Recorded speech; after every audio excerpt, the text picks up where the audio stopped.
So I'm really happy to be here. And I want to say that you are some of the most important people in Ireland, because the entire future of the Irish economy depends upon the business community. It depends upon the entrepreneurs, the salespeople, the ones who go out there and hammer and make sales and produce products and service and deliver them. We could take all the politicians and put them on a ship and put them 500 miles off the coast, and it probably wouldn't make any difference to the economy. But if you ever stop working, like they talk at Ayn Rand about the strike of the men and women of the mind, the producers who just stop, everything stops. So the future is going to be a little challenging. It's going to be probably the most challenging time that you've experienced in your business lives. But when the going gets tough, the tough get going. And so you're just going to have to work harder. You're going to have to dig down deeper. I know that in my life, we have good times, and the good times go on for a long period of time. We start to get kind of sloppy. We kind of coast. We go to work, and we have coffee, and we read the paper, and we surf a little bit of internet, maybe do a little business during the day, and go out on the weekends and watch sports and so on. Well, those days are gone, at least for the foreseeable future. An economic crisis, I'm an economist by avocation, an economic crisis, usually you get through it in about 9 months. That's the average for economic ups and downs. But a financial collapse like we have experienced here, in which we're having very serious problems in the U.S., usually takes 5 to 7 years. Now, nobody likes that, but that's the reality. And Jack Welch, the head of General Electric, was once asked, what are the most important principles of leadership? And he gave 7. But number 1 is what he called the reality principle. The reality principle is see the world as it is, not as you wish it were. In other words, be very honest and objective with the world as it really is. And the fact is, the world is going to become more competitive. It's already become more competitive for us here in Ireland. So we're just going to have to buckle down and work harder. But the good news is that if 10% of the economy has gone sideways, the other 90% is still functioning. People still need to eat, they need to dress, they need to drive, they need homes. And so there's always going to be business for the hustlers. And I say that in a very complimentary way. Thomas Edison once said, good things come to those who wait, but only what's left over from those who hustle. And so you and I are just going to have to hustle. And what I do is I say, all right, if times are tough, then what we do is we buckle down and we work harder. Start a little earlier, work a little harder, stay a little later, hammer away, dig into the depths of our creative abilities, find solutions. If we don't like the way things are going, change them, and so on. You're going to have to be quick on your feet. And one of the, I'm just trying to think, there's so many ideas that I can give you. Let's just stay with sales and marketing. I think that sales and marketing are the jelly in the jelly donut of business. It's really the core. We say nothing happens until a sale takes place. And so your job and my job is to make sales take place. And when I started off my career, I started off quite humbly. My family never had any money. We were always broke. Our family theme song was, I can't afford it. We can't afford it. We can't afford it. Sung in every chord and bar. I think you may have grown up with the same theme song. And so when I started off, I didn't graduate from high school, and the only thing I could do was laboring jobs. And I worked at laboring jobs. I worked digging ditches, washing dishes in the back of small hotels. I worked on farms. When I was 23 years old, I was an itinerant farm laborer. I was working on the farm during the harvest.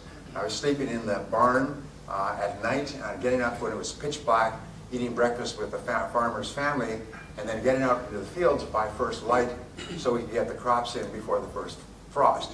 I was uneducated, I was unskilled, and at the end of the harvest, I was once more unemployed.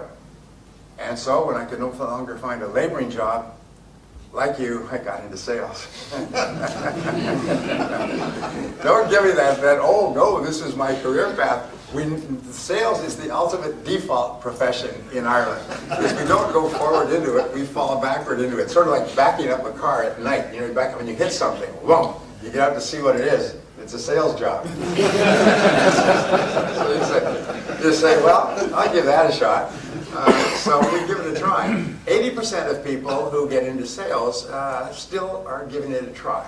They're going through the motions. In fact, some of the interesting studies that have come out, 25 years of research, show that if you take the 80-20 rule, the top 20%, like the people in this room, and the bottom 80%, they find that the bottom 80% have a kind of a mindset, which where it came from, we don't know. But what they'll do is they'll work reasonably hard during their first year to master their craft so that they can do it well enough not to get fired.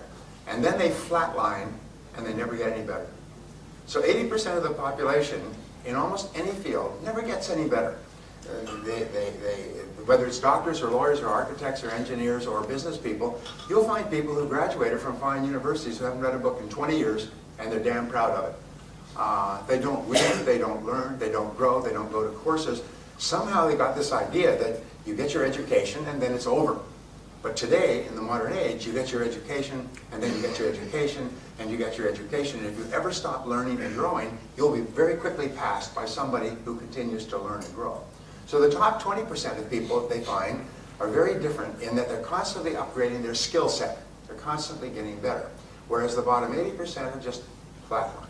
Well, anyway, I got into sales. I got the 3-part sales training program, which was here's your cards, here's your brochures, and there's the door. Just go out there and talk to people. I find that 70% or more of all companies do no sales training at all. And I had a person come up to me, it was really interesting. He came up to me at a seminar, and he said, I resent that. My company does a lot of training. As a matter of fact, I moved from another company where I was doing very well to this company, and we train all the time. But our sales are down in what is a reasonably good market. So I don't think there's a link between sales training and sales results. I said, let me guess. I bet you do product training. I bet you do training on your product, but you don't do sales training. He stopped. He said, oh my God, he said, you're right. That's all we do is product training. We train people on what's in the product and how it's made and so on. He said, and he sort of his eyes were opening. He said, in my last company, we did sales training all the time. We trained people on how to go out and make appointments and talk to people and ask questions and determine customer needs and so on. And here in this company, we don't do any of that. We just do product training. Oh my God. He said, thank you so much. And he wrote to me about 2 months later. He was a sales manager. He went back in and he stopped the product training. He said, you can do that on your own. And he began to initiate the sales training process that he had learned in his previous work. And his sales for the whole company just took off. And most people don't realize that. Many people in business, many people who own businesses have not been in the field. They've not sold. So they don't understand that sales training is so important. And so anyway, so I got this 3-part sales training program. And for about 6 months, I struggled. I was working on straight commission, knocking on doors, knocking on office doors, and selling products from door to door. So I'd knock on doors, and they'd say, well, it sounds like very good, let me think it over. And I'd go to the next door, let me think it over. The next door, let me think it over. Let me think about it, let me think it over. I soon had that whole city thinking about it. I expected at any minute the dam would break, the phones would fall off the hook, and all those people would have finally come to the conclusion to buy my product. It wasn't until later that I learned that the words, let me think about it or let me think it over, mean goodbye forever. You're a lousy salesman. I'll never see you again or talk to you again. I'll never take your phone calls or your emails or your cover little letters. Is we will never meet again. Goodbye, goodbye. Well, I would go, and I wasn't afraid to work, because at least it was clean work. So I'd get up in the morning, and somebody said, you know, sales is not a sales business, it's a rejection business. So the more you get rejected, the more sales you'll make. So go out there every day and get hammered. So I would go out, and I would start, first of all, at 8 o'clock, and then at 7:30. Pretty soon I'd get up at 6 in the morning, and I'd be in the parking lot at 7:30 when people came to work. And I'd say, hello, good morning, I'd walk in with them. And I would work all day. Then I used to run from door to door so I could be rejected more often. And then at night, in the evenings, I would go out and I would knock on doors in apartments and neighborhoods, home doors. And I'd work till 9 or 10 o'clock at night. And I still wasn't making any sales. And I just couldn't understand it. And this went on. Every so often I'd make one sale, which would keep me alive, just barely keep me alive to the next sale. After about 6 months, I noticed there was one guy in our office. His name was Pete. And Pete would roll into the office at about 9:15. Customer prospect would come in. They'd have a nice little talk. Ho, ho, ho. You wouldn't know what they were saying. Customer would pull out a checkbook, write a big check, sign the order. Pete would go out, make a couple of additional calls in the morning, have lunch with another prospect, make a sale, make more sales in the afternoon. Pete was earning 10 times as much as anybody in our company, and he wasn't even working very hard. Here I was just hammering away and barely surviving. And Pete always had a pocket full of money, went to great restaurants. He'd walk into a restaurant and he'd peel off 10, 20 euro bills, like a mafiosa, good fella. People would always give him the best tables. When Pete said, anybody want to go for lunch? Oh, you want to get close to Pete, because Pete could pay. You couldn't pay. Remember those days? Anyway, so I went up to Pete and I did something that changed my life, and I hope it changes yours. I said to Pete, Pete, what are you doing differently, or what are you doing that enables you to make so many sales? What are you doing differently from me? He said, well, show me your sales presentation, I'll critique it for you. I still remember that. I said, what? Your sales presentation? I said, you show me yours and I'll show you mine. Because I didn't have a sales presentation. I was doing the blah, blah selling.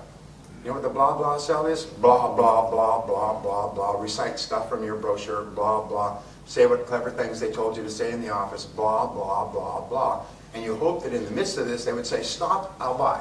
And it wasn't happening. And that's all I knew to say. It was just to talk fast. You know, we say in Ireland, you have the gift of the gab. So I would talk faster, and if the customer started to lose interest, I talk a little faster or louder. If they started to look at their watch, I talk a little faster and louder. And pretty soon they say, well, let me think about it. And I'd be back out into the street. And I said, so this is what I'm doing. He said, no, that's not how you sell. He said, selling is a logical and orderly process. And it has 7 parts to it. And if you follow the parts in sequence, sales come out the other end. It's almost like a production line. And if you don't, you don't. And the sales don't happen. It's just, it has nothing to do with you as a person. So he showed me, and he took out a piece of paper. He said, let me show you a typical presentation. And he started to show me a presentation, and he wrote it down. And I still remember. I can remember the time, place, spot, because it changed my life. What he showed me is that selling is logical. And if you follow the process, you make sales. And if you don't, you don't. And nature is neutral, and nature doesn't care.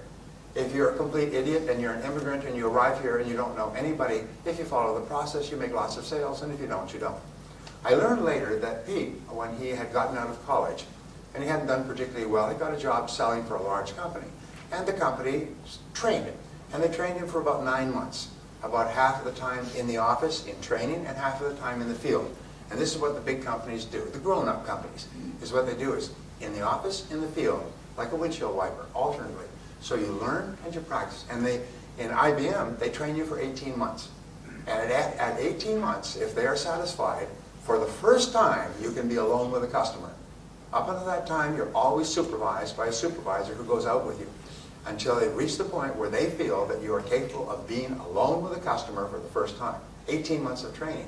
And at IBM, and I worked for them about 30 times as a speaker, IBM then went on to conquer the world. Because their salespeople were considered the best salespeople in the world. They could go into any market, anywhere, any company, under any situation, and sell tens of billions of dollars worth of product. And once you met an IBM salesperson, there was a bounty on IBM salespeople. I worked with these personnel consultants or executive recruiters. They would be sent out into the field to see if they can get an IBM person. Hire them. If you can get an IBM person to come and work for us, we'll pay them anything. Couldn't get people away from IBM. IBM paid their people like kings and queens. They lived in beautiful homes because they knew that the whole focus from Thomas Watson Sr., who founded IBM in 1928, the whole focus was on the salespeople. Train them and train them and train them like an elite, crack military team. Whereas the other companies just standing there and say, yeah, here's your cards, here's your brochures. Couldn't understand why IBM was eating their lunch. I learned later, and I worked with probably 1,000 big companies and thousands of small ones. All the big companies train and train and train like crack athletic sports teams. And all the average companies take training indifferently. They maybe listen to a tape once or have a little pep talk in the office. And so what he told me was this is how to sell. Pete, by the way, could now go, after he'd been trained, he could go into any industry or any company, in any economy or even any country, and he could be earning 10 times as much as another salesperson within 30 days because he was fully trained, almost like a chef or a diesel mechanic or a doctor. He had the training. All you had to do is put it in place.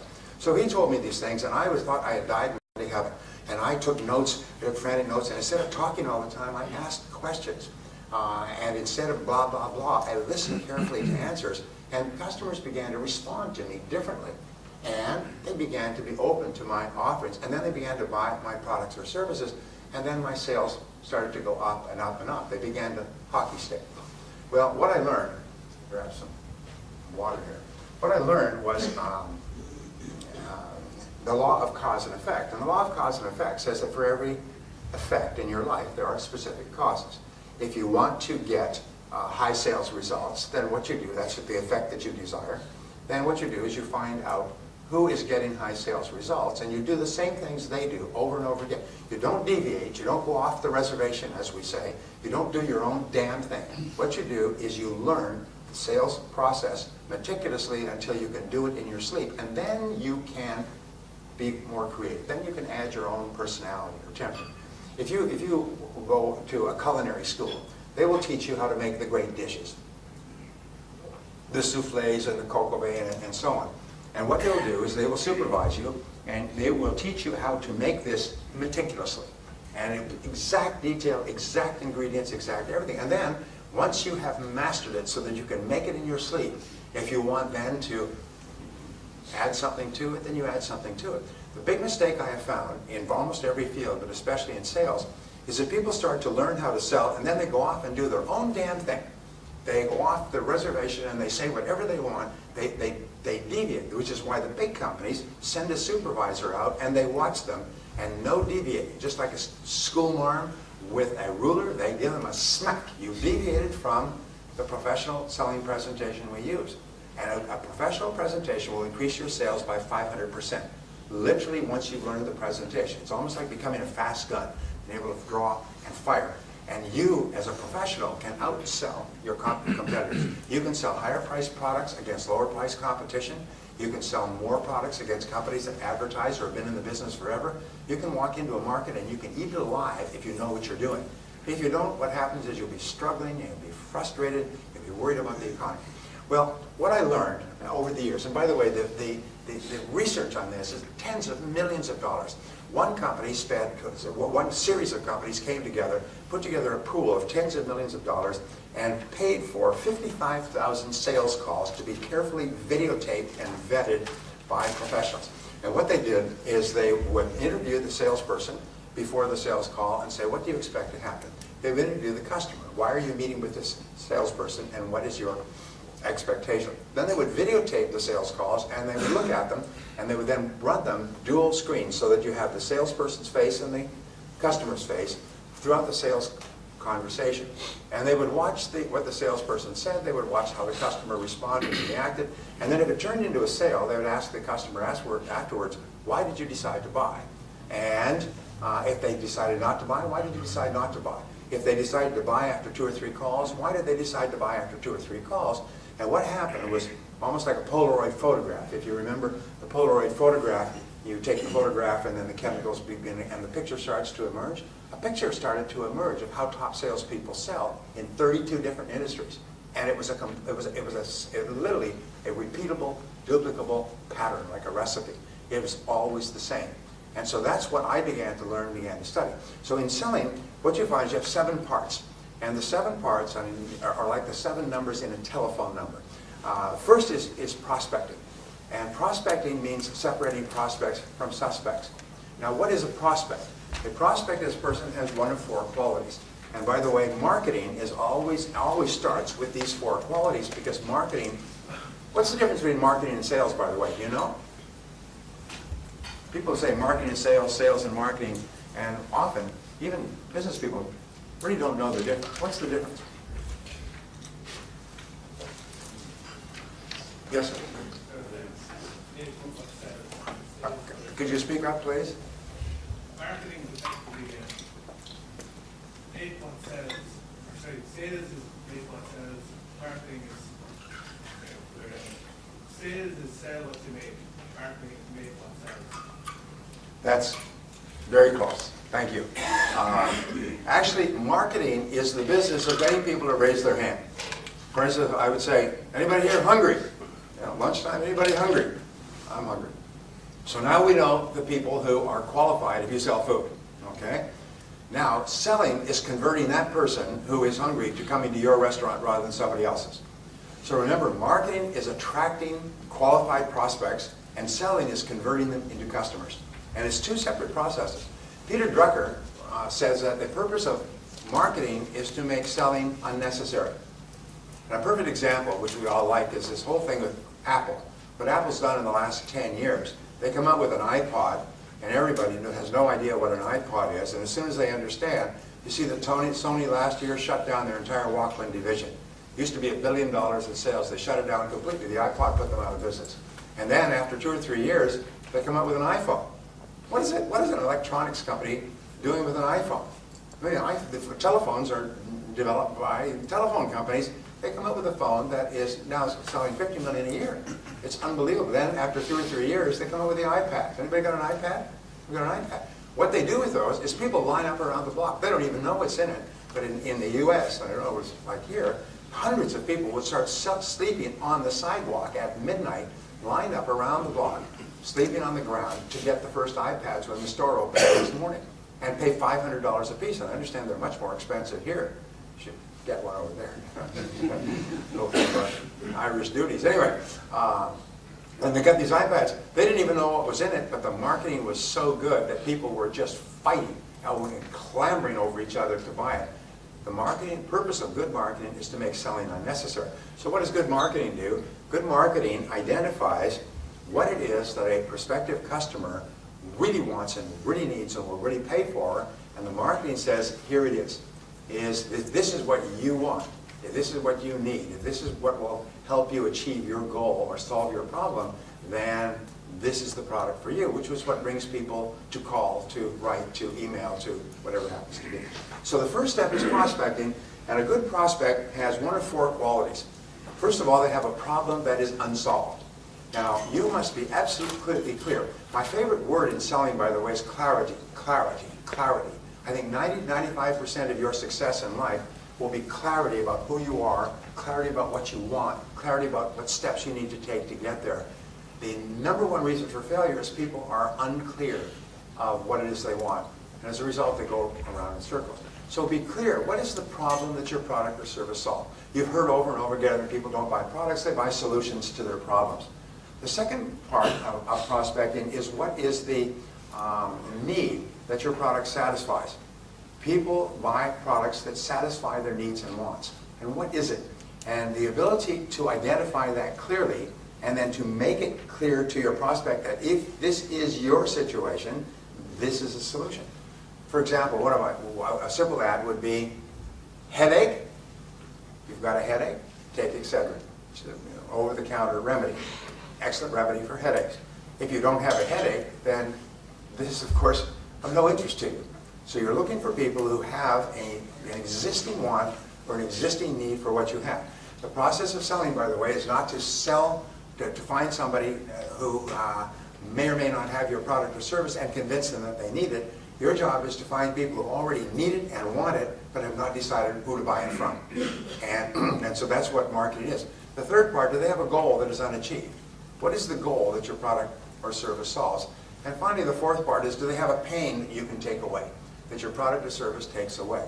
Now here's an interesting discovery, is that nobody cares about your company. I hate to be the bearer of bad tidings coming from over the great oceans, but nobody cares about your company, and nobody cares about your product or service, and nobody cares about your background and experience, and nobody cares about you. Nobody cares, nobody cares, nobody cares but you. They don't care what your product is, they only care what your product does. And this is very important to understand. Whatever business you're in, you are in only one business. You're in the business of improving the lives and work of your prospective customers. You're in the business of improvement. From time immemorial, going back 6,000 years to the ancient Sumerian markets, customers buy only one thing. They buy what the product does to improve their lives or work. They buy improvement. So whenever you talk about your product or service, you talk about it in terms of how it improves the life or work of others. Now here's a test for you, and it's a great test. Imagine that you get onto an airplane and through good luck you upgraded to business class and you're sitting next to a business person who may be a prospect for you, all right? And the person turns to you and says, what do you do? And you answer them in terms of what your product does to change the life or work of a customer. But you do not mention your product or your service or your company. If you can describe your product without mentioning your product, service, or company, then you know what you're doing. If you have to say, well, I work for ABC company and we sell this, that means that you have no idea what you're doing. You should probably go back to, working for wages somewhere. McDonald's will be hiring. 7 questions. But you can have 3, 5, 7. Always an odd number is better than an even number. And then you write it out, and you do it in 14-point font, so the person doesn't have to squint to read it. And you space it out so there's room for a person to take notes. So here's your letterhead, and on the top you write these words, agenda for meeting with. And you write the client's name and make sure that it's spelled correctly, time, date, place, all right? And then you have 7 questions. So when you come in to see the prospect, there's a way of selling that I've used over the years. It's called going in naked. And going in naked means no brochure, no briefcase, nothing. You go in with nothing in your hands. And all you have is an agenda. Maybe you have 2. And you pull it out and you say, Mr. Prospect, I know how busy you are, so I've prepared an agenda for our meeting today so that we can talk quickly and efficiently. Would that be okay with you? Customers absolutely love it when you have an agenda. You're not going to sit there and talk endlessly. You have an agenda. And I've prepared 1 copy for you, and you give them a copy of the agenda. When I go on sales calls, by the way, I just carry a simple portfolio, just one leather portfolio, which is very simple, has a pad so I can take notes. That's the closest I get. Don't take a briefcase at all. Leave the briefcase in the car. You can always go back and get it if you need it. All right? And so you give them the agenda, and the agenda has 7 questions. You say, look, I'm not here to sell you anything today. All I would like to do is ask you these questions and see if we can't help you achieve some of your goals in a cost-effective way. Would that be all right? Customers say, sure. And I've spoken to customers about this. I said, has anybody ever used an agenda on you? They say, yes. And I said, how did you feel? They say, they love it. They love it. And your credibility goes straight up. Because now you've positioned yourself not as a salesperson, but as a consultant, as an advisor, as a friend, as a helper. You're not there to sell them something. You're there to help them improve their life or work. And so your questions go from the general to the specific. From the broadest question like, what are you doing now in this area? And how is that working for you? And what are your plans for this, in this area in the future? And what sort of budget do you have? And what sort of things are you looking at, or other companies and so on? And what kind of timelines do you have? So you go from general to specific. And at the end of asking 5 or 7 questions, and 7 is my favorite, the person can take notes. They can take notes because you've left lots of room. And very often it's clear that the customer, yes, does need, can use, and can afford your product or service. And you haven't tried to sell at all. We call this selling without selling. All you've done is ask good questions. Customers also love it when you have a track to run on, when it's clear that you're going somewhere with your question and they've got it written down. And then they can take it away and they can talk to someone else and say, Connor was in here this morning and he was talking about this, and he's got some very, very good questions here that we need to think about. And they can show it to other people. They can actually sell internally. You know that 95% of the sale takes place when you're not there today. This is another thing they have found. Is people don't buy there. They say, well, let me consider this and go over it with the other decision makers, my wife, my husband, my boss, and so on, and let us talk again. And so sometimes your major goal in your first meeting with a client is just to determine whether or not they're a suspect or a genuine prospect, and then your second goal is to come back. Your goal is a second meeting to come back with. Sometimes we call this two-step selling. Is the first meeting is to find out if they're a prospect. The second meeting is to show them what your product or service can do to help them based on the information you've gotten from the first meeting. And what this does is it creates a low-stress, no-stress environment where it becomes clear that you are a professional who's here to help them. You're not here to sell them anything. They don't have to be defensive. They don't have to be watching what they say because you're not trying to sell them anything. And in reality, you are selling because you're building your credibility to a very high level. Now, the other thing that we know is that asking questions is the key to building trust, and talking is not. So you'll find that the very best sales professionals ask questions, and they ask a lot of questions, and they ask questions that are structured.